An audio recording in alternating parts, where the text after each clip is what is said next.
Alexander Shelepin came from a working-class family and followed the classic path of a Soviet functionary: university, war, and then work in the Komsomol.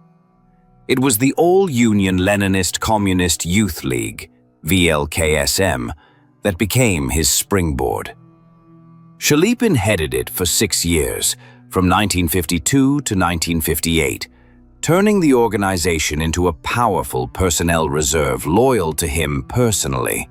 He knew how to work with young people, felt their energy, and knew how to channel it in the right direction. When Khrushchev appointed him chairman of the KGB in December 1958, it came as a shock. The post of head of state security was traditionally held by experienced Chekists or proven party officials with vast experience. And here was a former Komsomol leader, a man who had never worn a uniform. But Khrushchev had his own logic. After the exposure of Stalin's cult of personality and the execution of the all-powerful Lavrenti Beria, the KGB needed a total overhaul. Khrushchev was terrified of a repeat of the situation where state security became a state within a state, dictating its will to the party. He needed someone from outside, someone not connected with Beria's clique or the old Chekist clans. Young, energetic, and as he saw it, absolutely loyal, Shelepin was ideal for the role. Nikita Sergeyevich saw him as an executor, his guy, who would cleanse the agency of Stalin's legacy and place it under strict party control. He gave him carte blanche, not imagining that this young wolf would use the freedom he was given to build his own empire. Having taken control of one of the most powerful departments in the country, Shelepin began to act with cold determination, which earned him the nickname Iron Shurik. He did not delve into the intricacies of old intrigues or try to negotiate with influential generals. He began a total purge of personnel. On a damp autumn day, Shelepin's young assistant entered the office of the head of one of the KGB's main departments, a gray-haired general who had fought in the Finnish and Great Patriotic Wars. Without further ado, he placed a retirement order on the table. The general, accustomed to ministers trembling at his every word, could not believe his eyes. "For what reason?" he managed to say. The young man shrugged. The party's new course, rejuvenation of personnel. Within a few months, such scenes became commonplace in the Lubyanka building and in regional departments. Shelepin dismissed thousands of old employees, those who had been involved in the repressions of the 1930s and 1940s, those who had been associated with Beria, and those who simply did not fit into his vision of a new, effective KGB. According to some estimates, almost half of the central apparatus's personnel were replaced. This was unprecedented. The scale of the purge can be compared to replacing the entire officer corps of a small army. He filled the vacant positions with his own people, young, educated, ambitious graduates of the Komsomol and party organs. These were people of his generation who owed their careers exclusively to him. They did not know the old leaders and did not feel any reverence for the Kremlin elders. Their leader and authority was Iron Shurik. Thus, under the pretext of de-Stalinization and the fight against Beria's legacy, Shelepin solved his main task. He created a power apparatus that was absolutely loyal to him. Now the KGB was not just the armed wing of the party, as Khrushchev wanted. It was becoming Shelepin's armed wing. Nikita Sergeyevich, busy with corn, reforms, and trips abroad, initially approved of this activity. The purge of the old cadres was in line with his own goals. but he missed the moment when the process got out of control. The state security machine, which he wanted to make his own, was gaining a new, young, and much more calculating master. In the silence of the Kremlin offices, a cold premonition arose that the mechanism he had set in motion could one day work against him. Khrushchev, himself a master of political maneuvering, could not fail to see that Shelepin was not simply replacing people, he was changing the very philosophy of the agency. From the blunt instrument of repression that the KGB had been under Stalin, he was fashioning a sharp, intellectual scalpel. Shelepin despised the old Chekists, not only for their bloody past, but also for their professional primitiveness. He demanded not only loyalty from his new employees, but also intelligence. For the first time in many years, a flood of graduates from prestigious universities poured into Lubyanka. MGIMO, Moscow State University, and Bauman University. Young people arrived with knowledge of foreign languages and an understanding of economics, science, and technology. Shelepin created analytical departments whose task was not to search for enemies of the people within the country, but to conduct in-depth analysis of the foreign policy situation, predict the actions of the West, and develop complex multi-step operations. This was no longer the KGB that Khrushchev knew and was accustomed to bossing around. This new committee learned to think several steps ahead, and its employees did not look at the portrait of the general secretary in the office, but at their 40-year-old boss, who spoke to them in the same language and set clear, modern tasks. In the corridors of the KGB, a dangerous idea for Khrushchev began to take shape. We are the elite, the brain of the nation, and we are ruled by old men who do not understand where the world is going. Shelepin did not voice this idea, but all his actions pointed to it. He cultivated a sense of caste and elitism among his subordinates. It was no longer just a department, but a kind of order, united by common ideas and personal loyalty to their master. In parallel with the restructuring of the KGB, Shelepin was weaving another, even stronger network. His Komsomol appeal was not limited to Lubyanka. His people, his Shelepinites, spread throughout the country, occupying key posts in party committees, ministries, and large enterprises. It was an entire army of young, energetic, and ambitious functionaries who remembered who had given them their start in life. They created horizontal connections, supported each other, exchanged information, forming an invisible empire within the official state structure. Vladimir Semichastny, his closest associate and successor as head of the Komsomol and then the KGB, was only the most prominent figure in this group. There were dozens of others, less well known but occupying strategically important positions. Khrushchev, with his characteristic self-confidence, did not initially see this as a threat. He believed that these were his own people, his support in the struggle against the old Stalinist guard, such as Molotov and Kagamovich.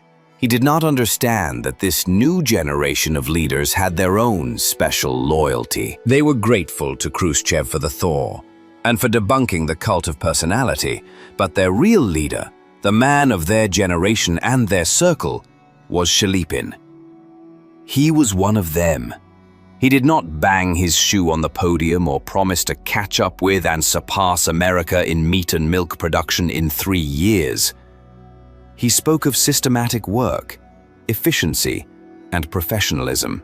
Against the backdrop of the impulsive, sometimes anecdotal Khrushchev, Iron Shurik looked like a model of stability, reason, and strength. Shelepin's personal asceticism only added to his authority.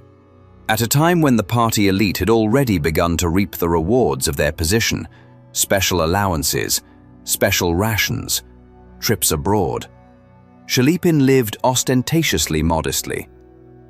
His office on Lubyanka was furnished with government-issued furniture without the slightest hint of luxury.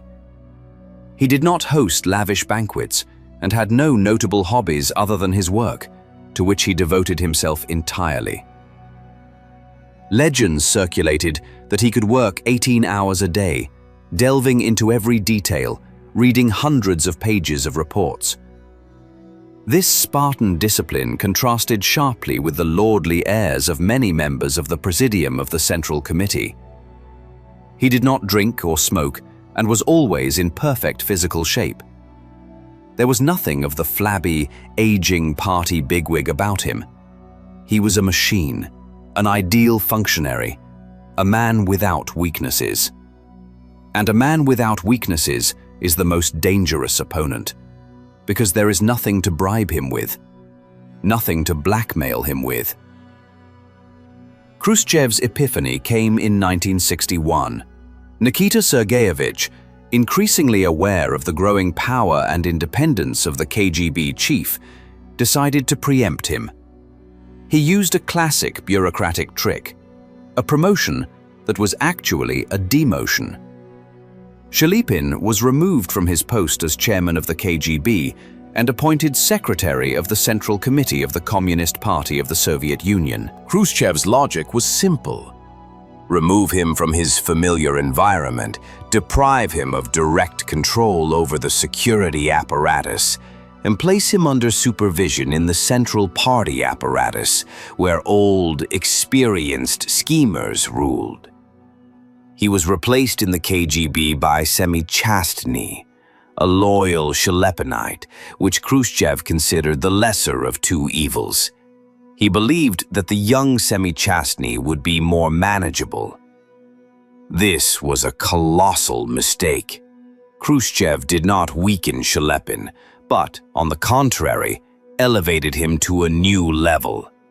As head of the KGB, Shelepin was responsible only for state security. Becoming secretary of the Central Committee, he gained control over all administrative bodies: the KGB, the Ministry of Internal Affairs, the Prosecutor's Office, and the courts.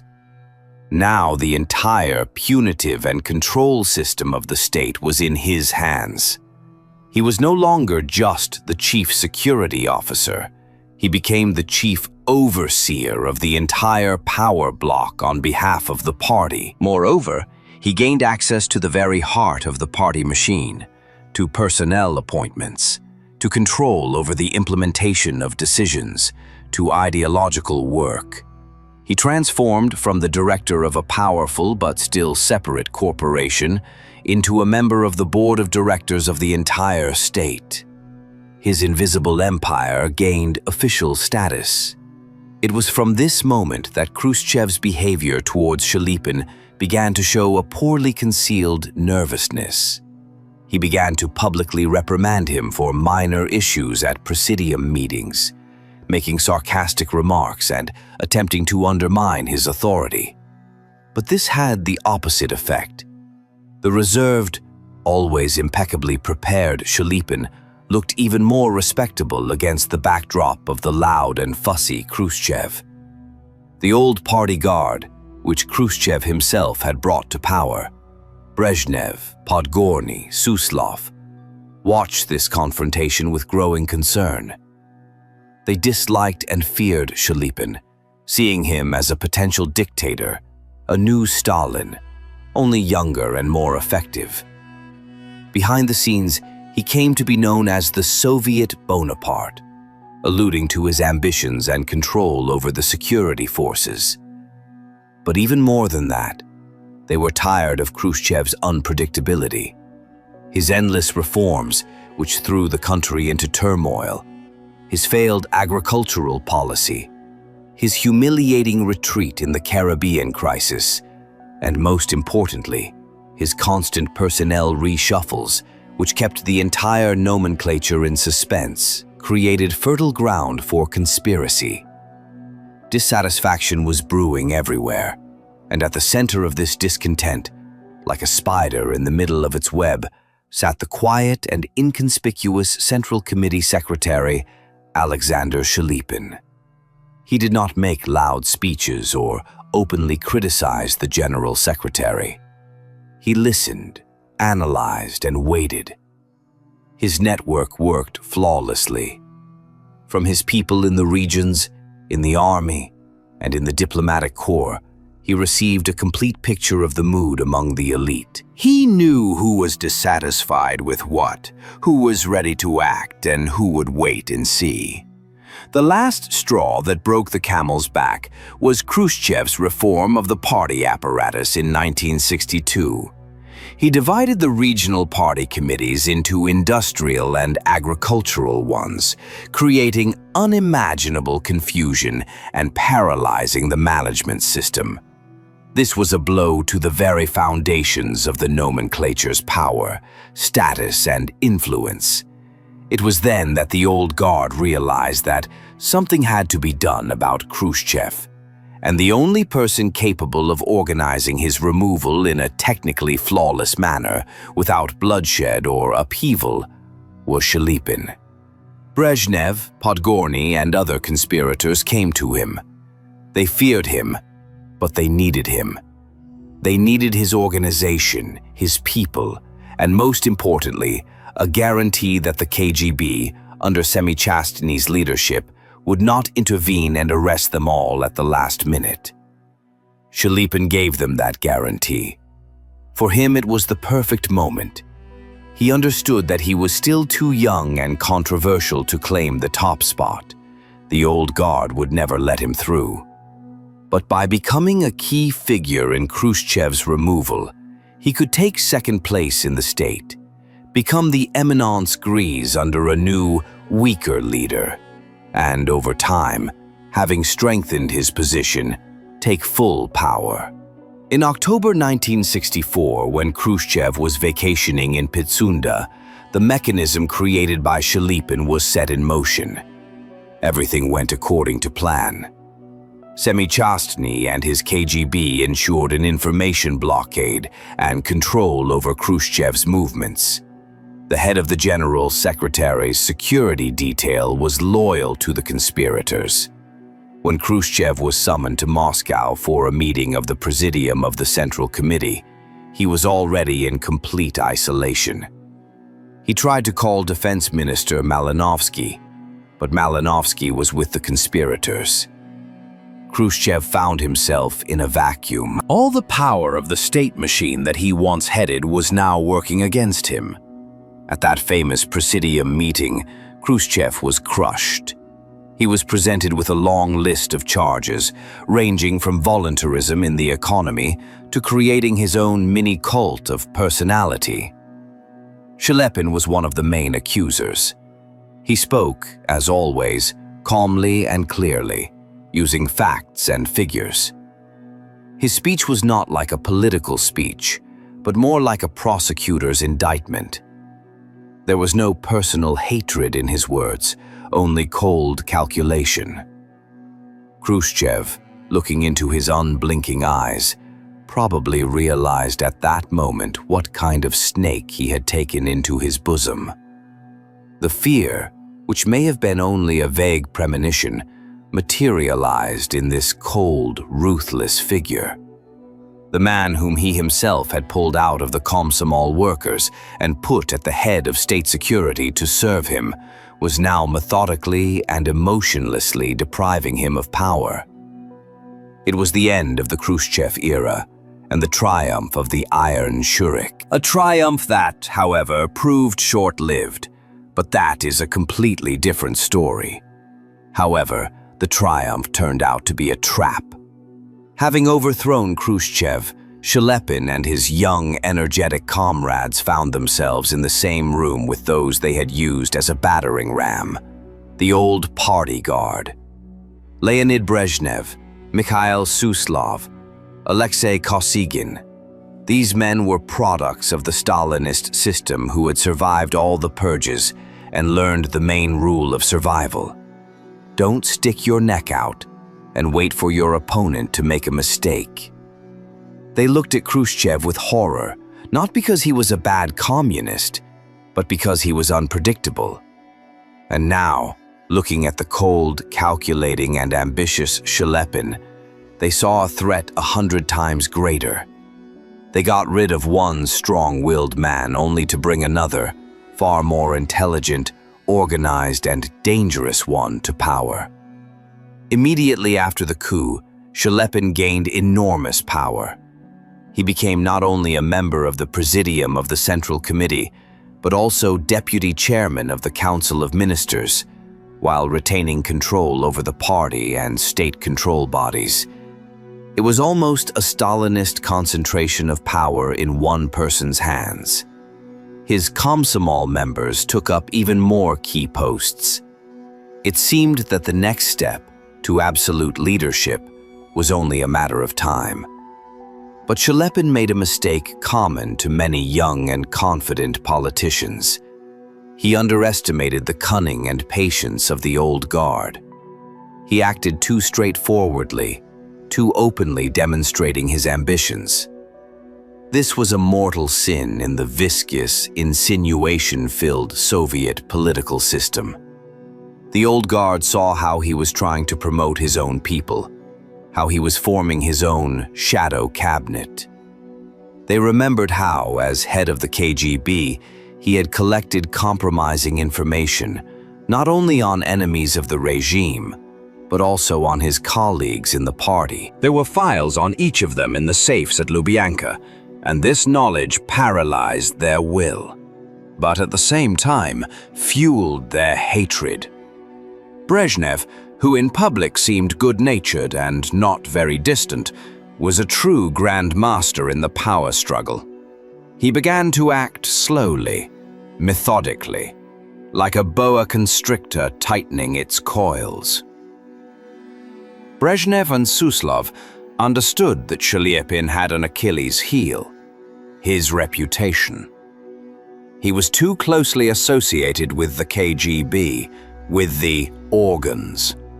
People still had fresh memories of Stalin's terror, and any figure associated with the secret police evoked subconscious fear and rejection. Brezhnev began a subtle game, contrasting collective leadership and party democracy with the potential dictatorship of one man. At every meeting, he emphasized the role of the party and collegial decision-making. While behind Shelepin's back, his assistants spread rumors about his Bonapartist tendencies.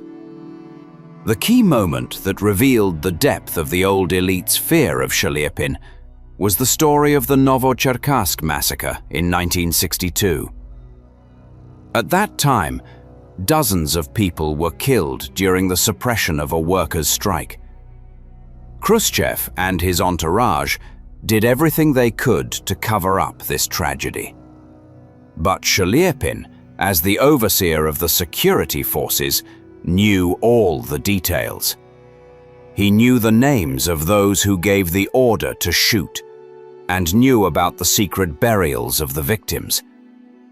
This information was powerful ammunition against many members of the Presidium, including Anastas Mikoyan and Frol Kozlov. While Khrushchev was in power, this compromising information was frozen. But after his removal, it became a sword of Damocles hanging over the heads of many. They understood that if Shelepin came to power, he could use this knowledge to destroy any of them. It was not just fear for their careers, it was an animal fear for their freedom, and perhaps even their lives. Brezhnev's group began to take action. The first step was to weaken the position of Shelepin's supporters. In 1965, Shelepin was removed from his post as head of party and state control, and this powerful body itself was abolished. It was a serious blow. Then he was stripped of his post as deputy chairman of the Council of Ministers. His powers were curtailed like shagreen leather. Shelepin tried to resist. At one of his speeches in the Kremlin Palace of Congresses, he allowed himself to speak on behalf of the entire leadership, using the pronoun we, in such a context that it became clear to everyone that he was aiming for the role of leader. The hall fell silent, and Brezhnev, sitting in the presidium, turned red, according to eyewitness accounts. After that, the fate of the Iron Shurik was sealed. The apparatus machine began working at full capacity. Brezhnev used Shelepin's own weapon against him, personnel. He began to gradually replace Shelepin's people in key positions with his own people, who came from the Dnipropetrovsk clan. The process was slow and almost imperceptible. In 1967, the decisive blow was struck. Shelepin's loyal ally, Vladimir Semichastny, was removed from his post as chairman of the KGB. The reason was the refusal of Stalin's daughter, Svetlana Alliluyeva, to return to the USSR. It was a formal pretext, but it was enough. Yuri Andropov was appointed to replace him, a man who was not directly associated with either Shelepin or Brezhnev, but who was much closer to the systemic views of the old guard. Shelepin lost his main source of power. He remained in the Presidium, but now as a general without an army. The final act of the drama was his appointment as chairman of the All-Union Central Council of Trade Unions, VTSSPS, in the same year, 1967. In the Soviet hierarchy, this was a classic honorary exile. A high position, an office, a car, but a complete lack of real political power. Trade unions in the USSR were merely a driving force for the party, distributing vouchers for sanatoriums and organizing socialist competitions. For a man who controlled the KGB and dreamed of supreme power, this was not just a demotion, but public humiliation. Iron Shurik was sent to manage mutual aid funds. Even in this position, he remained dangerous. His organizational talent and energy were frightening. He attempted to reform the trade unions, to make them more influential, but all his initiatives were blocked by the Central Committee. The final nail in the coffin of his career was his visit to the United Kingdom in 1975. Western intelligence agencies, well aware of the internal struggle in the Kremlin, organized a warm welcome for him. Demonstrations, protests, accusations of involvement in KGB repression. All this was widely reported in the world press. Brezhnev's propaganda machine eagerly seized on the story, presenting it as a failure of Soviet diplomacy for which Shelepin himself was to blame. That was enough. In April 1975, he was removed from the Politburo and soon after sent into retirement. At the age of 56, one of the most prominent and powerful politicians of his generation was finally written off. So why were they afraid of him? Khrushchev feared him as a young, ambitious predator, whom he himself had nurtured and who ultimately overthrew him. Brezhnev and his entourage feared him as a potential new Stalin, intelligent, cruel and systematic, capable of carrying out a total purge of the elites and establishing a one-man dictatorship. They feared his intellect, his organization, his compromising information, and his ruthlessness. Iron Shurik was not just a man. He was a symbol of a different path that the Soviet Union could have taken.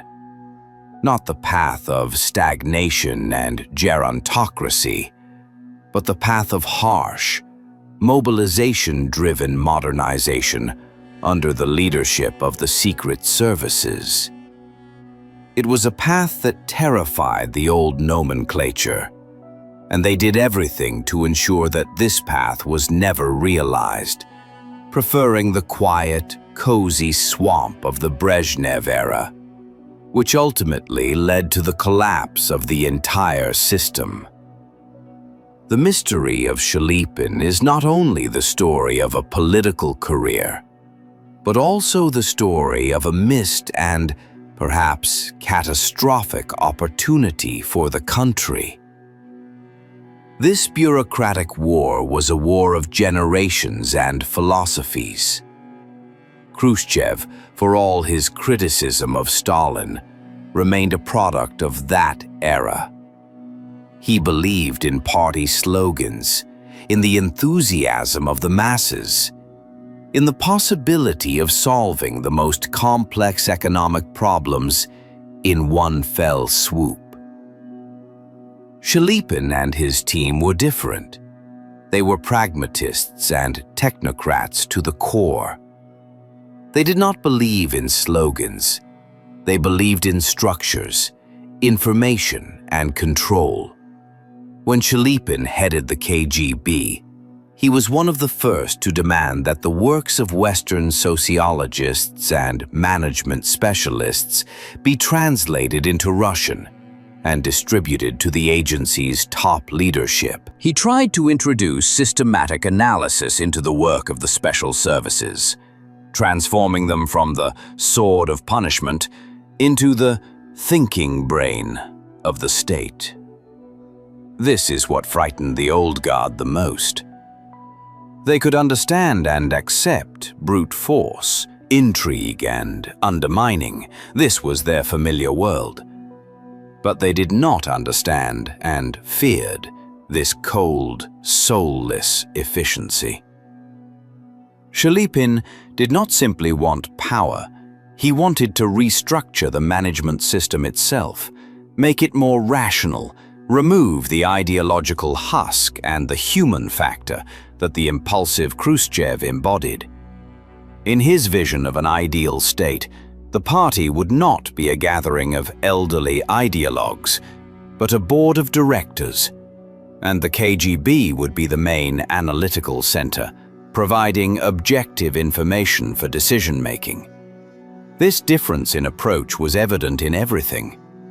For example, in relation to dissidents, the old guard saw them as enemies who needed to be imprisoned or deported. Shelepin saw them as a symptom of a sick society and a source of valuable information about the mood of the intelligentsia. Under him, the KGB began to practice preventive conversations, subtle psychological manipulation aimed not at punishment, but at persuading or intimidating people into working for the system. This was far more frightening and effective than crude repression. Even his downfall was staged with Jesuitical cunning worthy of him. By sending him into honorable exile in the trade unions, Brezhnev was not simply removing a competitor, he was damaging his image. The image of Iron Shurik, the master of the secret police, did not sit well with the role of defender of workers' rights. It was a calculated move, designed to make him look comical, to knock the heroic and formidable foundation out from under him. And when Shelepin, not understanding this, took up trade union work with his characteristic energy, it only exacerbated his situation. His attempts to bring order to the distribution of vouchers and the organization of socialist competition against the backdrop of global political games looked pathetic and ridiculous. The old men outplayed him, not with force, but with cunning, driving him into a swamp of meaningless routine where his titanic energy was wasted. They did not break the Iron Shurik, they simply let him rust. Although there is no direct evidence of Khrushchev's personal fear of Shelepin, the combination of facts, from his rapid career and purge in the KGB to his decisive role in the ouster, clearly shows why Iron Shurik was perceived as a serious threat. His story is a reminder of the fragility of power in the Soviet system,